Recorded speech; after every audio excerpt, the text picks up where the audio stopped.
Welcome to the U.S. Military Test Prep channel by Study.com. My name is Eric, Marine Corps veteran, and I'm an ASVAB test prep expert. In today's video, we'll practice computing the area and perimeter of triangles and rectangles. We'll also work on determining the side lengths of triangles and rectangles when given the area or perimeter. This will help you prepare for the Mathematics Knowledge exam, which is one of the subject-specific sections of the ASVAB. Let's take a look at our first problem. What is the perimeter of the triangle? 12 centimeters, 7 centimeters, 6 centimeters, or 60 centimeters?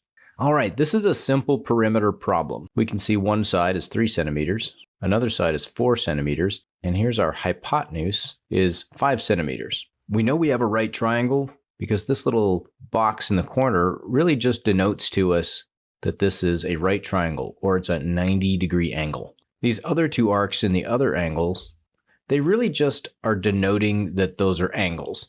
They would oftentimes be accompanied by an angle measurement, but we're not given that information. So let's now review what the formula for perimeter is. So the formula for perimeter is basically the sum of all of the different sides. So we can call that, side A is A, plus side B plus side C. So in this case, we can really just plug in the information because we're given the measurements of all the sides. So, if we call this side A and this side B, and then our hypotenuse in a right triangle is, that's typically going to be side C. So 3 centimeters plus 4 centimeters plus 5 centimeters, our perimeter, 4 plus 3 is 7 plus 5 is 12. So 12 centimeters is our perimeter. So answer A, 12 centimeters is the perimeter. What is the area of the triangle? 12 centimeters squared, 24 centimeters squared, 16 centimeters squared, or 20 centimeters squared? So in this diagram, we have a base measurement of 6, and then we have two equal sides, 5 centimeters and 5 centimeters here. And then this measurement in the middle here, this is our height, 4 centimeters. Now, we know it's our height because we have, again, they're showing us that when they've bisected this triangle, that this is a right angle. So that means straight up and down, exactly perpendicular from the base is our height. And so that's really helpful information. So now let's review really quickly the formula to find the area of this triangle. Our formula for area is 1/2 of the base times the height. Another way to write this, which would be equivalent, would be base times height divided by 2. These are basically saying the same thing. Really what we're looking at is the base times the height, and then divide that by 2, and that gives us the answer. Well, in this problem, we can see 6 centimeters is our base, we have that information, and 4 centimeters is our height, we have that information. So in this case, we really just have to plug in the information we were given. So our area equals 6 centimeters times 4 centimeters divided by 2. So that's 24 centimeters squared divided by 2. So our area equals 12 centimeters squared. Great job. A rectangle has a perimeter of 90 centimeters and its length is 30 centimeters. Which of the following is the rectangle's width? 10 centimeters, 15 centimeters, 18 centimeters, or 30 centimeters. I find it's always helpful to draw out the figure and label it with the information we have, so then we can start to think about how we go about working out the problem. So this rectangle might look something like this, and we're given a length of 30 centimeters. So we'll say our length equals, and then our width over here, well, we don't know what that equals. That's the piece that we're missing. Something else that we know about our rectangle is that the opposite sides are equivalent. So we know this is also the length equals 30 centimeters.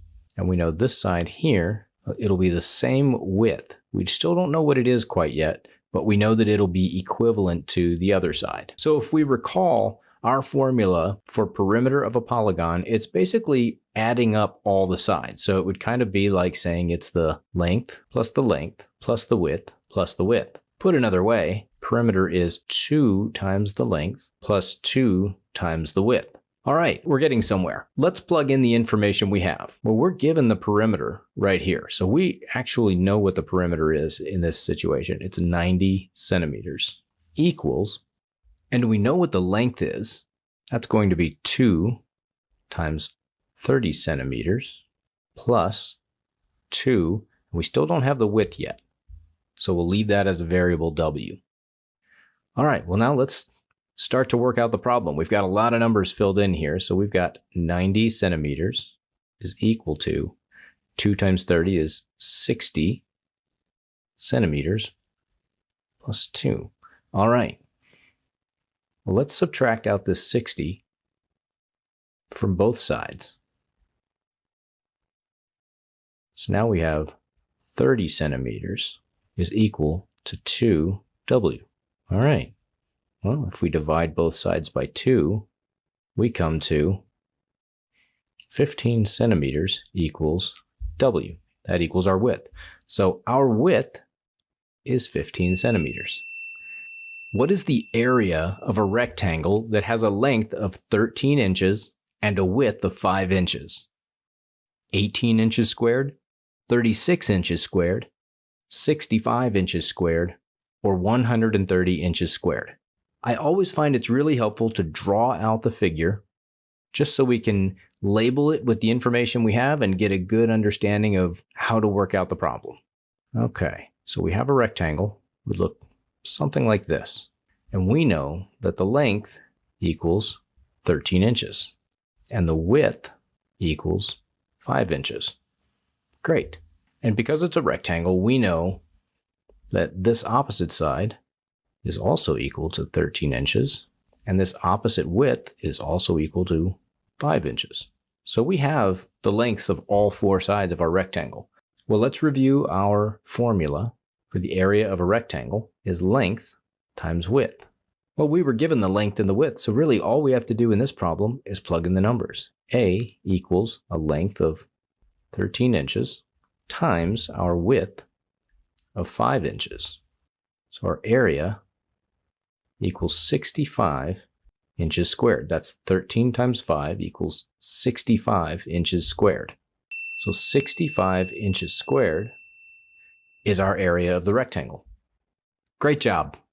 Okay, that's the rundown on computing the area and perimeter of triangles and rectangles, as well as determining the side lengths of triangles and rectangles when given the area or perimeter. To recap, remember to read the entire question and consider what information you're being given to solve the problem. After that, try to draw out the shape when the diagram is not provided. This will help you visualize the problem. The Study.com ASVAB course includes more information about what each subtest covers. The question content is similar to what you'll see on the ASVAB, and practice test scoring will be broken down by subtest for line score calculation. That can really help you see where you stand and what you need to work on. If this video helped you out, give it a thumbs up. Drop a comment with any questions or topics that you'd want us to cover, and don't forget to subscribe for more U.S. military test prep content. I'll see you in the next video. You've got this.